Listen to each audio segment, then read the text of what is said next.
सबसे पहले शिव गुरु के चरणों में प्रणाम करती हूँ, मेरा प्रणाम स्वीकार हो। मैया पार्वती के चरणों में प्रणाम करती हूँ, मेरा प्रणाम स्वीकार हो। कार्तिक गणेश दोनों भैया के चरणों में प्रणाम करती हूँ, मेरा प्रणाम स्वीकार हो।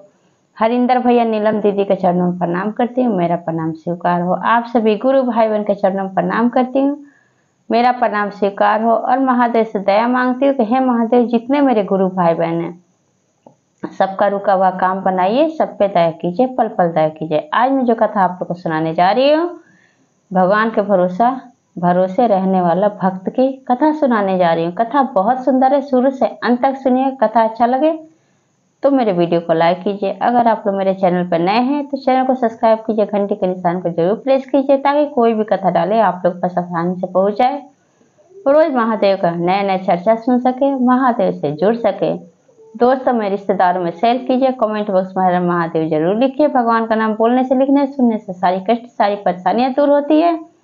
और गुरु भाई बहन, आप लोग से हाथ जोड़ कर विनती करती हूँ, आप लोग के साथ से, आप लोग के सपोर्ट से महादेव का चर्चा और भक्तों तक पहुंचे तो वीडियो को ज्यादा से ज्यादा लाइक कीजिए और शेयर कीजिए। चलिए ज्यादा बात नहीं करते हुए कथा शुरू करती हूँ। मदनपुर गांव में दीनानाथ नाम का एक पंडित रहता था। उसकी पत्नी का नाम उर्मिला था। उसकी एक लड़की थी, उसका नाम आनंदी था। जो दीनानाथ पंडित था वो महादेव का परम भक्त था। उसका रोजीना का एक ही काम था कि सुबह नहा धो के और महादेव के मंदिर जाता था और वहीं पे पूजा पाठ करता था और वहीं पे महादेव को घंटों महादेव से बातें करता था।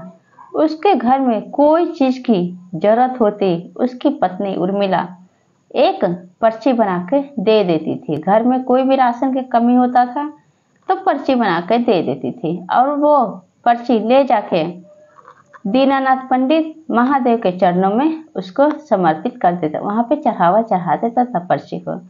और उसके घर में महादेव का ऐसा उस पर दया कृपा था तो उसके घर शाम को पहुंचने से पहले उसके घर में सारा राशन का जो चीज की जरूरत था वो पहुंच जाता था। अब इस बात से दीनानाथ को कोई टेंशन, कोई फिक्र नहीं रहता था। धीरे धीरे समय बीत रहा था। आनंदी बड़ी हो गई थी छोटी से। अब उर्मिला कहती है दीनानाथ पंडित से कि अब आप लड़का देखना शुरू कर दीजिए। आनंदी हमारी अब बड़ी हो गई है, अब वो शादी योग्य हो गई है। तब कहते हैं दीनानाथ पंडित, भाग्यवान, तुम क्यों परेशान हो रही हो, सब शिव गुरु हमारे कर देंगे। तब उर्मिला को बहुत इसका गुस्सा आता है। अब वो सोचती है कि रोज तो आप एक एक पर्ची ले जाते हैं और ये शादी विवाह का घर है और लड़का देखेंगे तभी तो जाके अच्छा लड़का मिलेगा, आप ही से खोजेंगे तो। अब जो दीनानाथ पंडित था तो उसको भगवान पे बहुत भरोसा था, निष्ठा था, विश्वास था। कहता है अपनी पत्नी को दिलासा देते हुए कि भाग्यवान, तुम परेशान मत हो। हमारे देव के देव महादेव जो 3 लोक के मालिक हैं वो हमारा सारा काम खुद कर देंगे, हमें करने की कुछ जरूरत ही नहीं है। अब क्या होता है, कब अगले दिन फिर दीनानाथ पंडित चले जाते हैं मंदिर और मंदिर जाके और अपनी मन की सारी इच्छा महादेव को बताते हैं। महादेव की पूजा करने के बाद वहां पे बैठ जाते हैं और कहते हैं कि हे प्रभु, हे शिव गुरु, आप तो जानते हैं कि मैं सिर्फ आप ही के भरोसे हूँ और आप ही का भक्त हूँ, आप ही पे निष्ठा विश्वास है मुझे। मेरा सारा बिगड़ा हुआ काम आप ही बनाएंगे। जिसका कोई नहीं होता उसके आप होते हैं। तो आज हमारी लड़की बड़ी हो गई है, हे भोलेनाथ, आप कोई अच्छे घर का रिश्ता हमारी लड़की के लिए, आनंदी के लिए भेज दीजिए। दया कीजिए प्रभु, दया कीजिए। अब क्या होता है गुरु भाई बहन, इतना बात बोल के पंडित जब घर पे आता है, अगले दिन महादेव का ऐसा दया होता है, एक व्यापारी अपने लड़के को लेके उस दीनानाथ के घर लड़के की शादी की बात करने आता है। कहता है कि मैं अपने लड़के के लिए एक सुंदर कन्या का तलाश कर रहा हूँ। आपकी लड़की बहुत अच्छी है, मैं उससे शादी करना चाहता हूँ अपने लड़के की। महादेव के दया से शादी तय हो जाता है, 2 दिन ही बचा रहता है। अब उर्मिला कहती है दीनानाथ पंडित से कि अब हमारी लड़की की शादी के 2 दिन बचे हुए हैं। अब घर में कोई चीज आया नहीं है, न जेवर आया है, न मिठाई, न कपड़े। आखिर लड़की को हम देंगे तो क्या देंगे।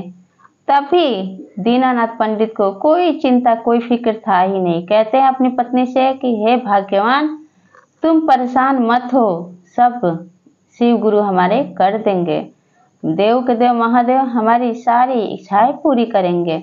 उर्मिला को बहुत गुस्सा आता है। कहती है आप हमेशा कहते हैं महादेव कर देंगे, महादेव कर देंगे। महादेव तो कर ही देंगे, लेकिन ये सब शादी का घर है, शादी में लाखों करोड़ों का खर्चा है। इतना सारा जेवर कहाँ से आएगा, इतनी सारी मिठाई कहाँ से आएगा, इतने सारे मेहमान आएंगे, उनको मैं क्या खिलाऊंगी। घर में एक राशन का फूटी कौड़ी नहीं है।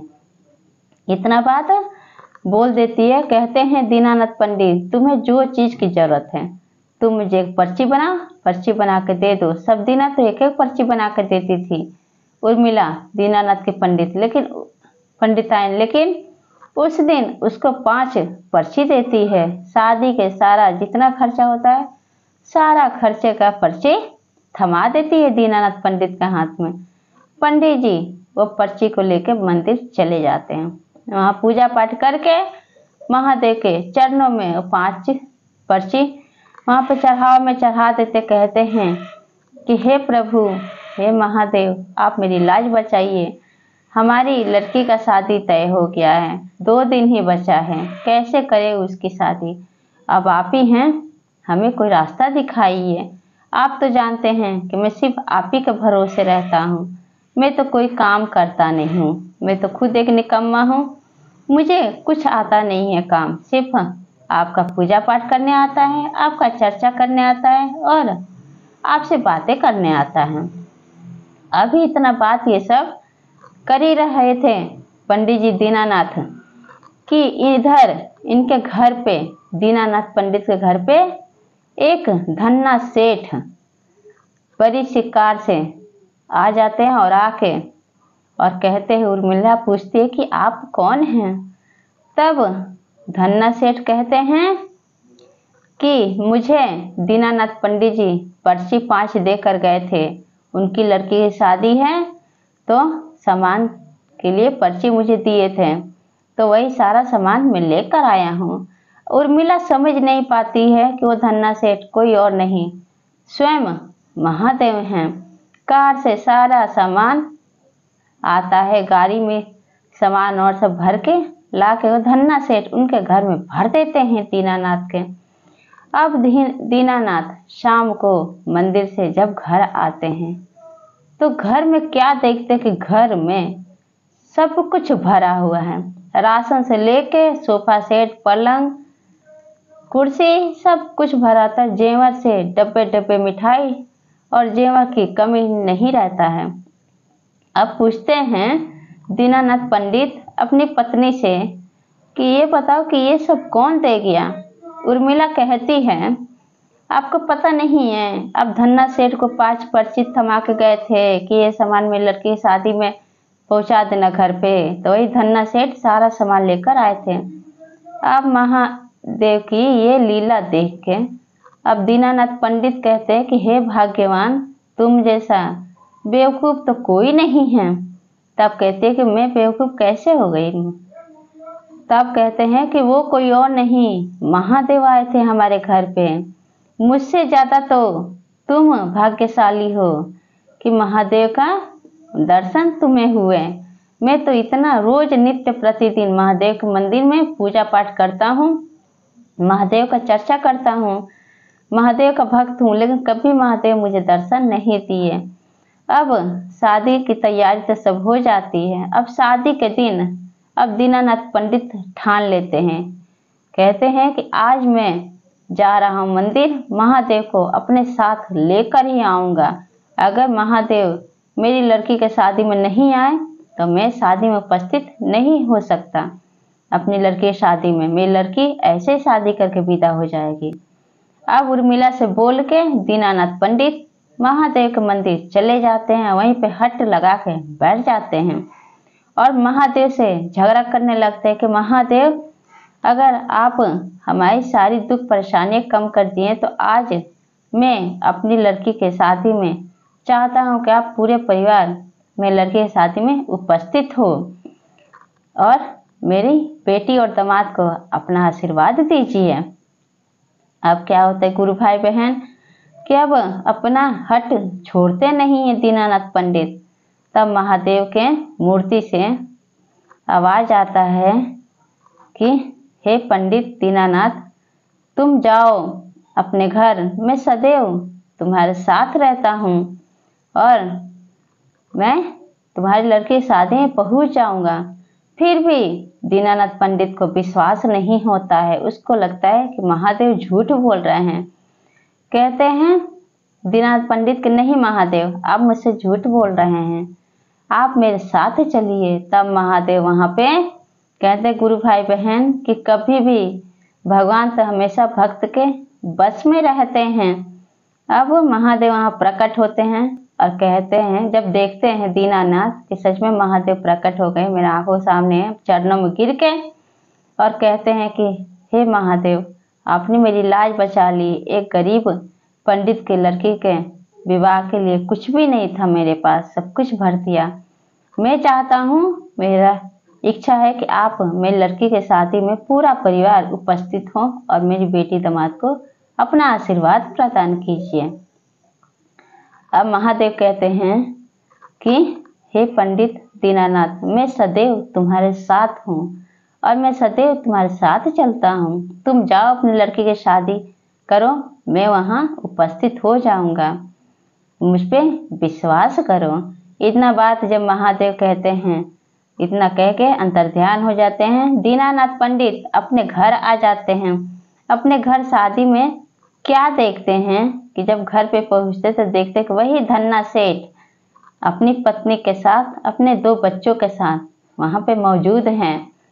तब उर्मिला कहती है दीनानाथ की पत्नी कि देखिए वो हैं धन्ना सेठ जो शादी की सारा सामान ला के दिए हैं।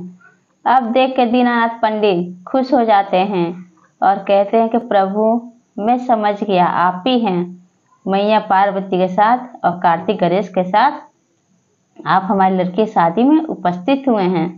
और हंसी खुशी से लड़की का आनंदी का शादी हो जाता है। बेटी दामाद को महादेव मैया पार्वती आशीर्वाद देते हैं। आशीर्वाद देके और उसके बाद वहाँ से अंतर्ध्यान हो जाते हैं और दीनानाथ पंडित और उर्मिला हंसी खुशी से रोज नित्य प्रतिदिन महादेव के मंदिर जाते हैं, पूजा पाठ करते हैं। और पहले के जैसे पहले पूजा करता था दीनानाथ पंडित और घंटों घंटों बातें महादेव से करता था, वैसे अभी भी करता था। अब तो और उसका निष्ठा विश्वास और ज़्यादा हो जाता है। तो इस तरह से दीनानाथ पंडित का दुख दूर किए महादेव। कथा आप लोग कैसा लगा कमेंट बॉक्स में जरूर बताइए। सब बोलिए हर हर महादेव, माता पार्वती की जय।